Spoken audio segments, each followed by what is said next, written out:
Bonjour chers auditeurs, soyez les bienvenus à l'Université virtuelle africaine de développement. Après le module sur les zoonoses, nous avons décidé de donner quelques exemples de zoonoses. Et tout naturellement, nous allons commencer par une zoonose d'actualité qui est la variole du singe.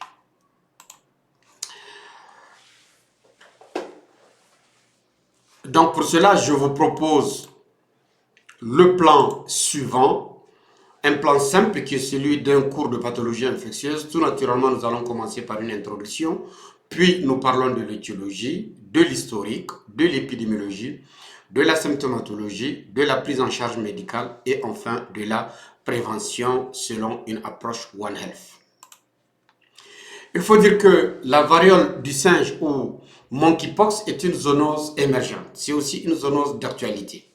C'est une forme atténuée de la variole humaine. Cependant, la variole humaine fut officiellement éradiquée depuis 1980, selon l'Organisation mondiale de la maladie et l'Organisation mondiale de la santé. Donc, c'est une maladie virale contagieuse due à un pox virus. Il faut dire que le taux de létalité varie de 1 à 10% selon l'accès aux services de soins, mais aussi et surtout selon la rapidité de la prise en charge médicale. Toutefois, le nombre de cas ne cesse d'augmenter ces derniers temps, si bien que l'Organisation mondiale de la santé vient de déclarer la variole du singe comme étant une urgence sanitaire. À présent, on va parler de l'étiologie et nous avons quelques illustrations du virus. Il faut dire que le virus Mpox est un virus à ADN double brin qui fait environ 200 kilobases. Il fait partie de la famille des poxviridae et du genre orthopoxvirus. Et nous avons ici une image du virus Mpox. Là aussi, nous avons une coupe tissulaire montrant le virus Mpox. Ce virus a été isolé pour la première fois en 1958 au sein d'une colonie de singes à Copenhague, au Danemark. Il existe deux principaux types de virus, à savoir le virus Mpox de clade 1 qui est présent en Afrique centrale et le virus Mpox de clade 2 qui est présent en Afrique de l'Ouest. Sur ce dendrogramme, nous avons les pays qui ont pu isoler le virus Mpox. Nous avons en vert tout ce qui est observé dans des pays comme l'Italie, la Slovénie. En violet, nous avons des pays comme le Portugal, le Nigeria. En rouge, nous avons des pays comme le Singapour. En jaune, nous avons des pays comme l'Australie et en vert, nous avons des pays comme Israël et France. D'un point de vue historique, il faut dire que c'est en 1958 qu'est apparu pour la première fois sur des singes en captivité. Et puis, l'aspect zoonotique fut mis en évidence en 1970, l'année au cours de laquelle on a détecté pour la première fois chez l'homme cette pathologie en République démocratique du Congo. À partir de mai 2022, des milliers de cas de Mpox ont été recensés dans des pays qui ne sont pas endémiques de cette pathologie.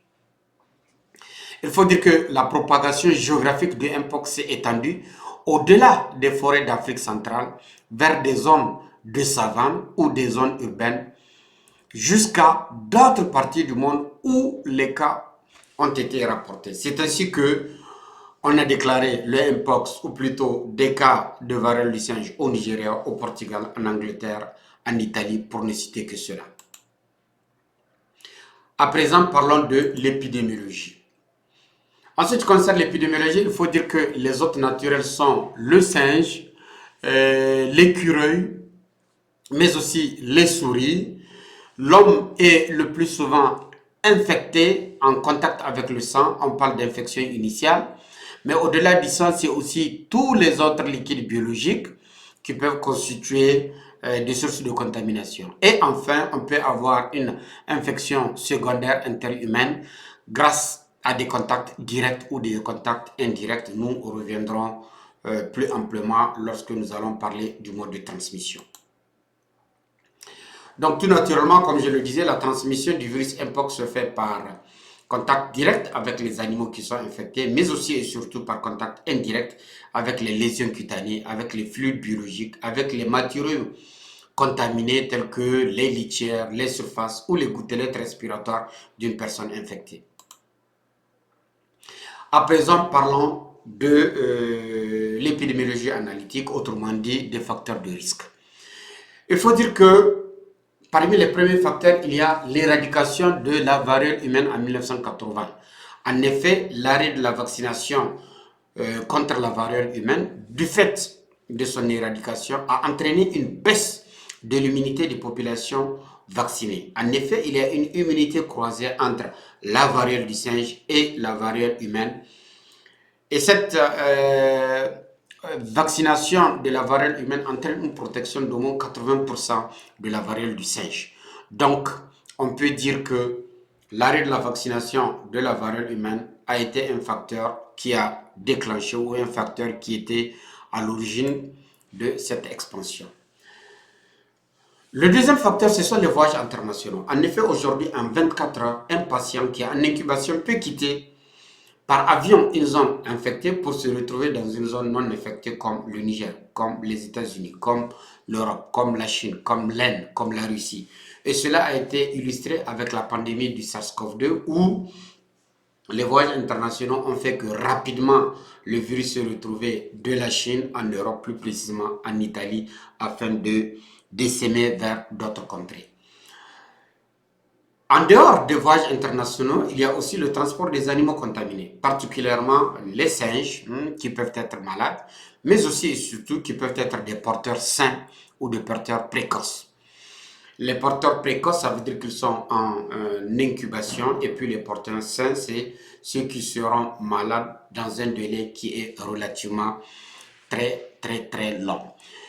On peut trouver aussi parmi les animaux des réservoirs. Des réservoirs, ça veut dire que ce sont des animaux qui sont réceptifs mais qui ne sont pas sensibles. Ils peuvent multiplier le germe en leur sein, mais malheureusement n'expriment pas cliniquement la maladie. Et ça, c'est surtout parmi les rongeurs comme les souris et les écureuils. Parmi les facteurs, on peut parler aussi des changements majeurs en termes d'usage des terres, en termes d'occupation des terres, en termes d'exploitation des terres. En effet, de plus en plus, on constate des déforestations massives, on observe une urbanisation croissante, on observe la destruction d'habitats de la faune sauvage, ce qui entraîne non seulement une perte de la biodiversité, mais aussi et surtout entraîne une augmentation du contact entre les hommes et les animaux sauvages et entre les hommes et des environnements qui sont nouveaux. Ces pressions sur les écosystèmes dues à l'activité humaine entraînent une augmentation de l'interaction entre les hommes et les animaux sauvages et par conséquent de risque de transmission de germes nouveaux. À présent, on va parler de la clinique, autrement dit de la symptomatologie. Il faut dire que la variole du singe, c'est une forme atténuée de la variole humaine. La période d'incubation est en moins de 12 jours et les signes observés sont un syndrome fébrile, des courbatures, des céphalées, une fatigue durant 1 à 4 jours. Après ces signes généraux, on observe des signes cutanés caractérisés par une phase éruptive de 2 à 4 semaines. Elle se traduit sous forme de petites taches, sous forme d'éruptions maculo-papulaires, évoluant vers des pustules, puis en croûte, et ce, sur la paume des mains, sur la plante des pieds, avec des gonflements des ganglions lymphatiques.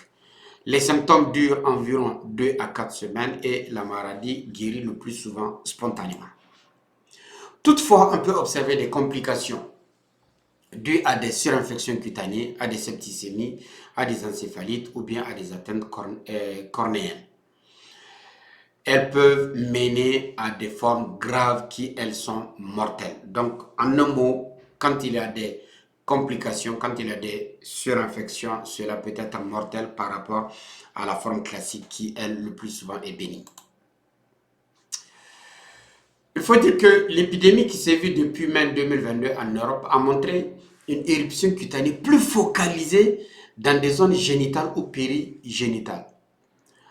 Ce qui montre ou ce qui prouve le rôle que peut jouer la transmission génitale. En effet, le mode de transmission génitale vient d'être démontré et il est admis. Et c'est ainsi qu'on peut penser que c'est par contact intime que se fait cette transmission, si bien que on peut amener les virus au niveau des muqueuses, de la muqueuse génitale, ce qui va faciliter la transmission. Mais il n'est pas exclu aussi que ce soit par le sperme, car en effet, il y a beaucoup de virus qui ont tendance à aller dans des zones immunologiquement neutres pour se localiser.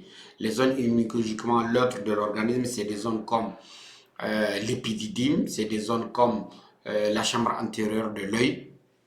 Ce qui fait que, en se réfugiant dans ces zones pour se protéger contre le système immunitaire, eh bien, ils peuvent constituer des sources de contagion par le sperme lors de rapports sexuels non protégés.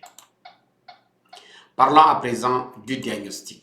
En ce qui concerne le diagnostic, il faut dire que le diagnostic est d'abord clinique. En effet, durant la phase d'éruption cutanée, je pense que ce sont des signes pathognomoniques qui montrent qu'il s'agit d'une poxvirose.